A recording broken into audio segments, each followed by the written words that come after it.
ကျွန်တော်ဒီနေ့ SL 3000W inverter လေးနဲ့ top 24 volt 300Ah battery လေးကိုတွဲဆက်ပြီးတော့ setting ချိန်ပြမှာဖြစ်ပါတယ်ဒီ inverter ရဲ့ setting ထဲဝင်မယ်ဆိုရင်အနားလေးကိုကြာလေးဖိထားလိုက်မယ်ကြာလေးဖိထားလိုက်ရင်သူက setting ထဲဝင်သွားတာပေါ့နော်အဲ့ဒီချိန်ကျရင်ကျွန်တော်တို့ up and down clock လေးရှိတယ်အဲ့ဒီ clock လေးမှာကျွန်တော် down clock လေးကိုနှိပ်ပြီးတော့ setting ချိန်ပြရမှာဖြစ်ပါတယ်down clock လေးနှိပ်လိုက်ရင်အမှ setting နံပါတ်1ဆိုတော့ SUV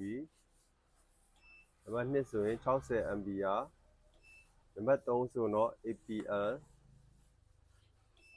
နံပါတ်5မှာဆိုတော့ကျွန်တော်ကဒီ top battery မျိုးစားနဲ့တွဲထားတာဖြစ်တဲ့အတွက်ကိုကျွန်တော် user define နဲ့ပဲသွားမှာဖြစ်ပါတယ်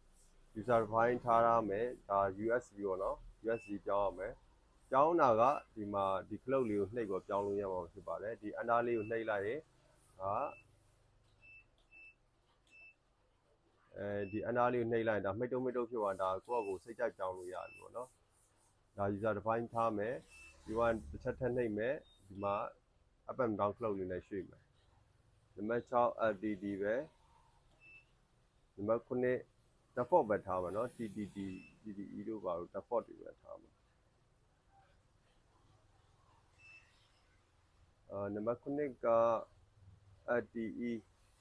LTE reset enable ဒီကောင်ကိုကျွန်တော် LTD ပဲထားမှာနော် LTD ပဲထားမယ်နံပါတ်10မှာဆိုရင် SDS နံပါတ်9မှာဆိုရင် 50HZ နံပါတ်10 230နံပါတ်17 20 ampere နဲ့ပဲကျွန်တော်အတူမှဖြစ်တဲ့တော့20 ampere နဲ့ပဲထားရပါတယ်ဒါလေးကဒီမှာ under clock လေးနှိပ်ပြီးတော့ဟိုဘက်ဒီဘက်ရွှေ့လို့ရပါတယ် under clock လေးနှိပ်ပြီးသား setting up and down ချိန်လို့ရတာပေါ့နော် under clock လေးနှိပ်လိုက်ရင်ဒီမှာ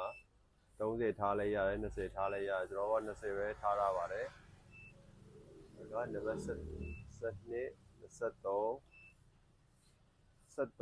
မှာဆိုတော့ full ထားပေးရမှာဖြစ်ပါတယ်နံပါတ်73ဒီကြရင်14 16 SNU နံပါတ်16မှာ SNU နံပါတ်18က alarm on မယ်နံပါတ်19က ESP နံပါတ်20က backlight ဒီ screen လေးအလင်းထွက်နေတာလေးကြိုက်တဲ့လူကတော့ L1 ထားတာပေါ့နော်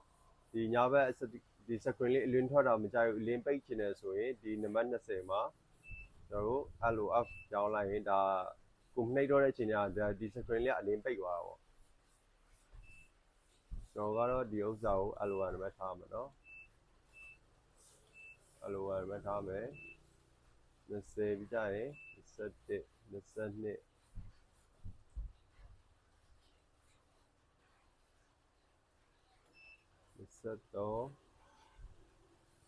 23 24 25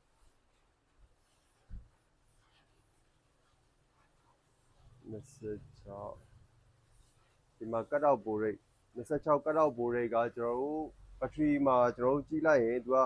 cut out bore rate ကိုဘယ်လောက်ထားရမလဲဆိုတော့ battery setting နောက်မှာရေးထားပြီးပါတယ်အဲ့ဒီဥစ္စာကိုကျွန်တော်ခဏနေကြာပြပေးမှာဖြစ်ပါတယ်အခုတော့ battery setting ထဲကအတိုင်းကျွန်တော်တို့26ကို 29.2 နဲ့အားပြည့်မှာဖြစ်တဲ့အတွက်ကိုကျွန်တော်တို့ 29.2 ကြောင်းပေးရမှာဖြစ်ပါတယ်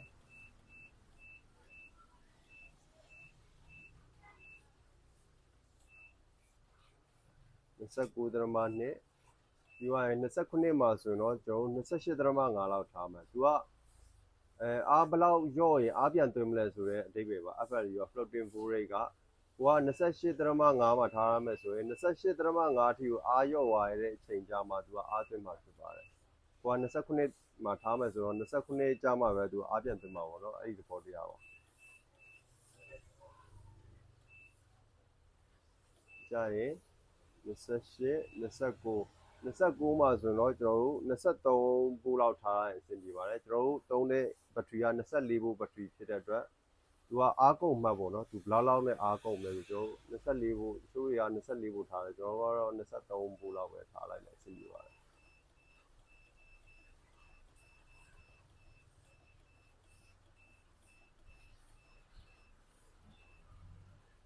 23 volt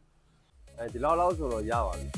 ဒီ battery လေးကတော့ top battery 25.6 volt 300 battery မျိုးစားလေးဖြစ်ပါတယ် သူက20ဖို့ဆိုရင်သူကအားကုန်မှတ်ပါ29.2ဖြစ်ကိုသူက29.2ကအားပြည့်မှတ်ဒီမှာဆိုရင်ampere discharge က25 ampere ပေးရတယ် charger 25 ampere ပေါ့ပေးရတယ် maximum charging current 150 ampere ကျွန်တော်ပြောပြပေးနေတဲ့ asset 3000W inverter လေးနဲ့ top 24 volt 300 AH battery လေးကိုကျွန်တော်အတွဲဆက်လေးကို53သိန်းနဲ့ရောင်းချပေးမှာဖြစ်ပါတယ်ကျေးဇူးတင်ပါတယ်